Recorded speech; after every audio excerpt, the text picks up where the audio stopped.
good for him. He's trying. He's got one leg. He's at a disadvantage. And then as he started winning, he's got an advantage because he's got all that upper body strength, and people can't get low enough. And I'm like, no, the kid just figured out how to beat you guys. It will be a tall task for Anthony Robles, the senior from Mesa, Arizona, 7 minutes away from a national title.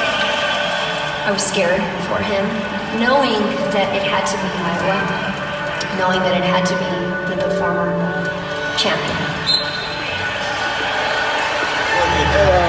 Nobody said those two? There was somebody. Yeah, there's somebody saying. It had to be the best of the best.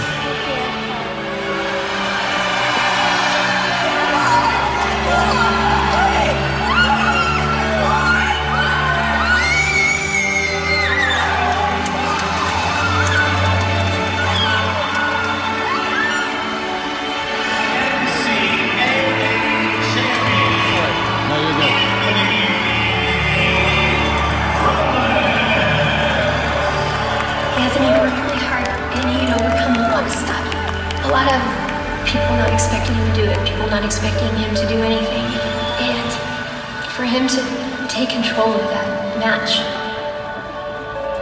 that was his defining moment.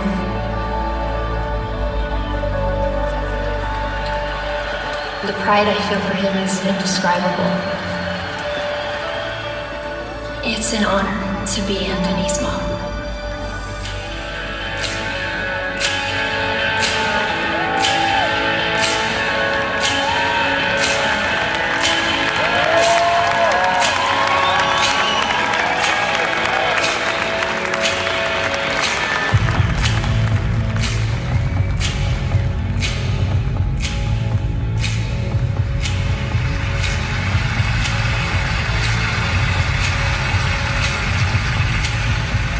Ladies and gentlemen, the recipient of this year's Jimmy V Award for Perseverance, Anthony Robles.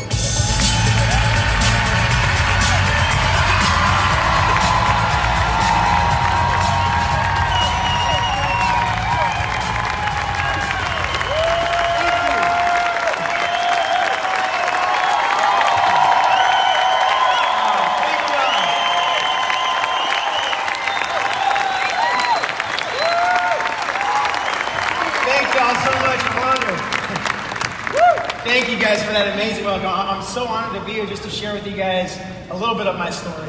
And that video that you guys just saw, I'm glad I get to hang out behind stage as it's playing, because every time I watch that video, I feel like I'm about to wrestle all over again. I get the butterflies, I start moving around, I'm shaking my arms, and that was my dream. Ever since I got into wrestling, it was my dream to wrestle on that mat and win this championship ring. So for 9 years, I just dreamt of that opportunity, just to wrestle for 7 minutes and win this championship. And I remember like it was yesterday. It was in Philadelphia, Pennsylvania, 20,000 fans watching the arena. And after the match, I run underneath the tunnel. I'm sitting there, I'm trying to put all my warm-up gear back on because I have to hustle back out and get my trophy. So as I'm sitting there, I just remember popping my head through my jacket, and I'm just covered in sweat, I can't catch my breath. Remember, I popped my head through my jacket, and I'm looking across at this long hallway. And there's a TV at the end of the hallway, and they have it on ESPN. And depending on what part of the country you're in, wrestling is not the most popular sport. It's not like football and basketball to where you turn on the TV, turn on ESPN, it's basically on 24/7. So you can imagine my surprise that as I'm looking at this TV, it's on ESPN, they're showing highlights of my match. And so I'm thinking, oh, this is pretty cool, right? I gotta text my friends back home, make sure they're watching. And I remember I turned my phone on, it just blows up, text messages, phone calls. I noticed my Facebook app is going crazy.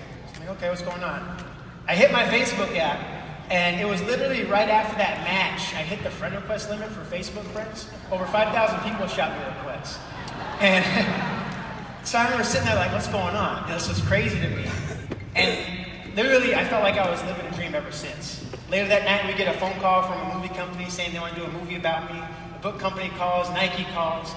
Honestly, I never got into wrestling for that attention. I never got into wrestling for those opportunities. I love the sport. I wanted to be the best at it. And all this other stuff, honestly to me, was just a blessing. But before all that even happened, I knew that this was something I wanted to do. I wanted to be a public speaker, motivational speaker. So I was at Arizona State my senior year, a business communications major. Sun Devils, yep. So I'm there, and my senior year, I'm even working with a speaking coach just to get comfortable speaking in front of groups like this. And I remember it was about 2 weeks before the national tournament. During my meeting with my speaking coach, he pulled me aside. He said, look, he said, let's just take a time out, let's take a break. He says, right now you got to focus on what's most important, that's you winning a national title. He says, after you do that, come back, we'll get back into the speaking. So I said, okay, I'll see you in a couple weeks. So I fly home to Arizona after winning. I get in front of him, and I'm excited, right? I remember telling him, I said, give me the biggest group you got, I'm ready to go. I said, let's do it. He said, slow down. I said, I'm going to start you off on the right track. I set up a small group, 10 to 15 people, max. I said, okay, no problem. He says, good, I made this easy. All you have to do is answer questions for like 10 minutes. So I'm thinking, okay, I've been practicing 30-minute speeches, I can handle that. He says, one more thing though. I set this up for the group of third graders.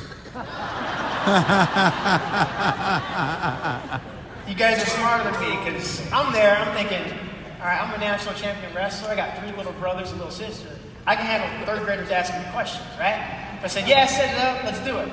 So my first speaking event ever comes up. It's in Scottsdale, Arizona. We didn't have this intro video yet for the kids to see. So the teacher, she's in front of the class, she's saying who I am, my wrestling background. I remember I get in front of the class. I start calling on them to ask them questions. Everything's going fine, but I remember I call on one little boy, I point to him, and he stands up to ask his question. Right away, I notice his t-shirt. He's wearing a black WWF wrestling t-shirt. So I know the questions are going that way. So I remember I looked at him, he says to me, he said, have you ever wrestled The Rock before? I remember I got nervous because I didn't know how to explain to him the difference between my wrestling and that wrestling. You know, I didn't want to offend him and say that was fake. So I said, no, I've never wrestled The Rock, but I wrestled other people, just to move on to the next question. He says, okay, he sits down. I think I'm fine, but now all the other kids think I'm a WWF wrestler now. So the next question was if I'd ever hit someone with a chair before. Another kid asked me how many cage matches I fought in, and I walked away. I've never gone back to a third grade classroom. And so if you guys heard wrestler and you thought that's what I was, I'm sorry to disappoint you. But what you just saw, that's the real wrestler. You know, that's what we do. That's what we do in high school, in college, and a certain version in the Olympics. In the real wrestling, there's a total of about 7 minutes. During that time, you score points by either taking down your opponent or escaping from them. It's a very physically and mentally demanding sport because wrestlers, we compete in weight classes. So high school wrestlers, there's about, I would say 12, 13 weight classes. In college, there's 10 weight classes. On average, a college wrestler will lose about 10 to 15 pounds per week to make these weight classes. And so we just call it just mental toughness, mental discipline to be able to do that. And I learned a lot going through my wrestling journey, right, my wrestling career. But I learned a lot of lessons I can translate to my life. And I think to some extent, we can all say that we all wrestle with something. You know, we all wrestle with something. Maybe it's something physical, maybe it's family things, work things. There's always an obstacle in life we have to wrestle, a challenge we have to wrestle. And despite my challenges, is a word I learned along my journey. And really, my mom taught it to me from day one. It was that word unstoppable. Now, my mom, I love my mom. When she had me when she was young, she was 16 years old. I've never met my biological father.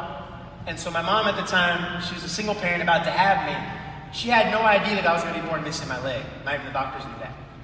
So she said the day I was born, it got really quiet in that room. They took me out of the operating room without letting my mom see me. She didn't have a chance to hold me, anything. And they wouldn't tell her what was going on. All she had was just the look on the nurses' faces that something wasn't right. So she said, finally the head doctor comes back in. He said, there was a problem. He said, your son's going to be okay, but he's missing his right leg. You okay? He said, that's all we can tell you for now. We're going to run some more tests, but that's all we have. And so you can imagine as a kid, as I started to grow up, I noticed I was different, right? Especially when I went to school. I just remember the first days of school for me were always the hardest. I always hated going. Because I knew as soon as I walked down the hallways, the kids would look at me, they'd whisper, someone would laugh at me. I couldn't stand it. I go home almost every time just crying, just upset, not wanting to go back. But my mom, she'd always tell me the same thing. She said, there's nothing wrong with you. She'd tell me, you were made that way for a reason. You just got to wait and see what it is. And the best thing she did for me. Yeah. the best thing she did for me was she never allowed me to see this challenge as an excuse. You know, I think to some extent we all can say we have challenges, right? But she never allowed me to use it as an excuse to say I can't do this, I can't do that, or to set the bar low in my life. She always encouraged me to step outside of my comfort zone, to challenge myself. And so at 14, I decided to challenge myself. I went out for the wrestling team. Went to practice with my cousin. I didn't tell my mom where I was going. So I come home that day after practice, and I just remember she's sitting on the couch watching TV. So I walk through the door, I'm all excited. I say, Mom. She turns around from the couch, she's looking at me. I said, I went to wrestling practice. This is the funnest thing I've ever done. I said, can you sign me up? She looks at me, doesn't say a word. She walks up to me, grabs me by my arm, we go to the bathroom. So I'm looking at her like, what's going on? I don't know. She puts me in front of the bathroom mirror. I'm still looking at her. She said, did you see your face? So I look at the mirror, she flips the light on, my eyes swollen, busted lip, blood all over my shirt, my collar stretched out, scratched all over my neck. She said, that does not look very fun to me. So no, I couldn't explain it to her at that moment. You know, I didn't know what it was, but for some reason, I just felt like wrestling was my calling. You know, like in my heart, I just felt like this was something